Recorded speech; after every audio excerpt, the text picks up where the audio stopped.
నమస్తే, welcome to ఒకటి. ఏదైతే తెలంగాణ ఉద్యమకారుల జేఏసీ ప్రధాన కార్యదర్శి ధనలక్ష్మి గారు ఒకసారి ఉన్నారు, మాట్లాడదాం. ఏదైతే మిలియన్ మార్చ్ ఇప్పటికే 14 సంవత్సరాలు అయితే గడిచిపోయిన పరిస్థితి. దీన్ని బట్టి తెలంగాణ వచ్చిన తర్వాత నిజంగానే నిరుద్యోగులు కావచ్చు, అమరవీరుల కుటుంబాలు కావచ్చు, అమరవీరులు కావచ్చు, మరి నిజంగా అందరూ సంతోషంగానే ఉన్నారా? నిధులు నియామకాల విషయంలో అన్ని కరెక్ట్ సమానంగా పంపకాలు జరుగుతున్నాయనే విషయాల పట్ల ఒకసారి మాట్లాడే ప్రయత్నం చేద్దాం. అక్క చెప్పండి, నేటికి 14 సంవత్సరాలు గడిచిపోయింది, ఎట్లా అనిపిస్తుంది ప్రభుత్వం?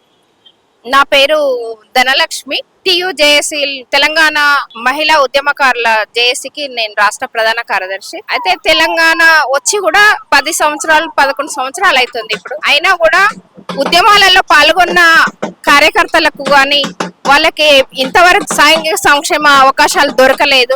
వాళ్ళని కూడా గుర్తించలేదు. ఇంకా అంటే కొంతమందిని గుర్తించి కొన్ని జాబులే ఇచ్చిండ్రు. కళాకారులు ఉన్నారు, ఇంకా ఉద్యమాలలో పాల్గొని అసువులు బాసిన కుటుంబాలు ఉన్నాయి. ఇంకా ఎంతో మంది అంటే ఓన్లీ నాయకత్వానికి మాత్రమే గుర్తించిండ్రు. కానీ ఈ తెలంగాణలో తొలి దశ తెలంగాణలో కూడా పాల్గొన్న కార్యకర్తలు ఉన్నారు, చాలా మంది ఉన్నారు. ఇందులో మహిళలు కూడా చాలా నష్టపోయిండ్రు. వాళ్ళనైతే అసలే గుర్తించిన వాళ్ళు లేరు.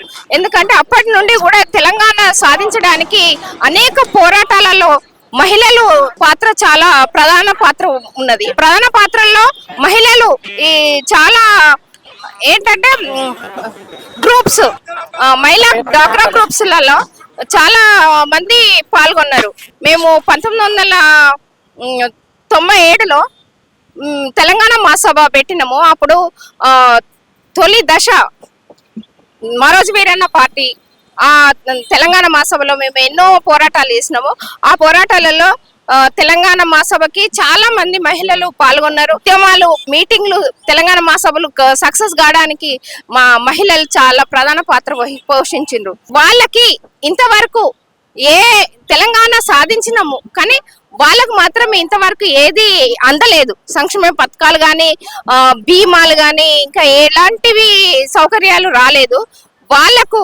ఇప్పుడు తెలంగాణ వచ్చింది, కానీ వాళ్లకు ఇప్పుడు సంక్షేమ పథకాలు అందాలా, వాళ్ళకు బీమా వర్తించాలా, బీమాలో 25 లక్షలు వాళ్ళకు బీమా కావాలా, 30,000 పెన్షన్ ప్రతికి.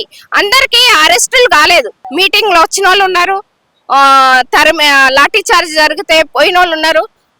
ఇవన్నీ వాళ్ళు ఇప్పుడు ప్రభుత్వాలు ఏమంటున్నాయంటే అరెస్టులు అయినరా, పోలీస్ స్టేషన్లలో మీకు కేసులు అయినాయా, ఏమన్నా ఇట్లాంటి కేసులు అని అడుగుతున్నారు. కాకపోతే వాళ్ళకు కేసులు లేవు. ఎవరికి చాలా మంది పాల్గొన్నారు. అంటే అందరి మీద కేసులు అయితేనే, కేసులు అయిన వాళ్ళకే, అరెస్ట్ అయిన వాళ్ళకే అంటే అందరు అరెస్ట్ అయ్యే వాళ్ళు అట్లంటే. కానీ తిండి పెట్టిన వాళ్ళు ఉన్నారు, ఉద్యమానికి వచ్చిన వాళ్ళు ఉన్నారు, ఆ మీటింగ్ సక్సెస్ చేయాలని ఎంతో ఆరాటపడిన వాళ్ళు చాలా మంది ఉన్నారు. వాళ్ళందరినీ కూడా గుర్తించి వాళ్ళకు 250 గజాల జాగా ఇవ్వాలి, వాళ్ళకి ఇండ్లు కట్టియాలి, డబుల్ బెడ్రూమ్, 30,000 పెన్షన్. తెలంగాణ ఉద్యమాలలో పాల్గొన్న మహిళలకు, పురుషులకు, ముసలోళ్ళయి కాళ్ళు ఇరిగి చేతులు ఇరిగి ఉన్నాళ్ళు వాళ్ళకి సంక్షేమ బోర్డు కావాలి. మన తెలంగాణ సంక్షేమ బోర్డు కావాలి.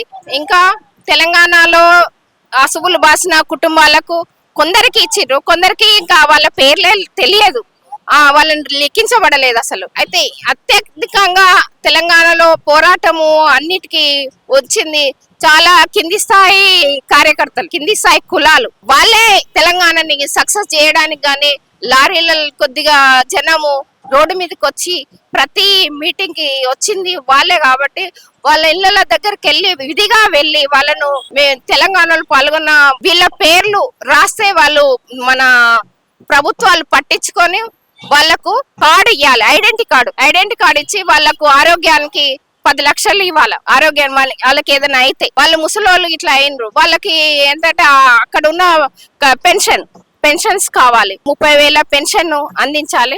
250 గజాల జాగా. తెలంగాణ ఉద్యమకారులు ప్రతి కేంద్రంలో, ప్రతి జిల్లా కేంద్రంలో వాళ్ళకు సంక్షేమ బోర్డు అందించాలి, పెట్టాలి, నిర్మాణం చేయాలి. వాళ్ళ హెల్త్ కార్డు కావాలా. ఇట్లాంటి అన్ని ఈ ప్రభుత్వము వాళ్ళకు చెయ్యాలి అనేసి మేము కోరుకుంటూ, ఈ తెలంగాణ జేఏసీ తెలంగాణ ఉద్యమకారుల మహిళా ఉద్యమకాల జేఏసీ తరఫున నేను కోరుకుంటూ అలాగే అక్క ఇక్కడ ఎన్నో నిర్బంధాలు ఎన్నో అరెస్టులు రోడ్లపైన ముళ్ళం కచ్చలు వేసినా కూడా దాటుకొని వచ్చి ఎన్నో ఉద్యమాలు చేసిన పరిస్థితి ఈ ప్రత్యేక తెలంగాణను తీసుకొచ్చి ఈ ప్రత్యేక తెలంగాణ తర్వాత దాదాపు గత ప్రభుత్వం 2 సంవత్సరాలు రెండు దఫాలు పరిపాలన చేసింది. ఇప్పుడు ప్రభుత్వం కాంగ్రెస్ ప్రభుత్వం 15 నెలలు కావస్తా ఉంది. ఈ పరిపాలనలో నిజంగా అమరవీరులకు కావచ్చు, ఇందులో పాల్గొన్న తెలంగాణ ప్రజలందరికీ కావచ్చు, అందరికీ న్యాయం జరుగుతుందనుక ఈ 2 ప్రభుత్వాలను చూస్తున్నాం న్యాయం జరగలేదు. అంటే అంటే బాగా ఫోకస్ అయిన వాళ్ళకి మాత్రమే గుర్తిస్తున్నారు ప్రభుత్వాలు. అంటే అప్పుడు స్వాతంత్ర పోరాటంలో గాని ఇప్పుడు తెలంగాణ పోరాటంలో గాని పాల్గొన్న వాళ్ళను అందరినీ కాదు, నాయకత్వం వహించిన వాళ్ళని మాత్రమే గుర్తిస్తుంది ప్రభుత్వాలు. అంటే ఎన్కౌంటర్లు అంటే మనము ఇక్కడ టీడీపీ ప్రభుత్వం ఉన్నప్పుడు కరెంట్ గురించి పోరాటం చేసినప్పుడు అక్కడ తుపాకు గుండ్లకు గురైన మన బాలనరసింహ, కానీ ఇట్లాంటి వాళ్ళను అక్కడ పాల్గొని తుపాకీ గుర్లకు ఎన్కౌంటర్ అయ్యి అట్లాంటి మరణించిన వాళ్ళను మాత్రమే గుర్తిస్తారు, అందులో పాల్గొన్న వాళ్ళను మాత్రము గుర్తించట్లేదు. అంటే అట్లాంటి తెలంగాణ ఉద్యమంలో పెన్షింగ్ ని దాటుకొని వచ్చిన వాళ్ళు ఉన్నారు. ఇట్లాంటివి చాలా ఉన్నాయి. మన ఉస్మానియా యూనివర్సిటీలో మాత్రం రోజు జరుగుతుండే విద్యార్థుల మీద. అక్కడ వాళ్ళు నాయకత్వం వహించిన వాళ్ళని మాత్రమే గుర్తిస్తున్నారు. ఇప్పుడు పాల్గొన్న వాళ్ళని కూడా గుర్తించాలని మాకు డిమాండ్.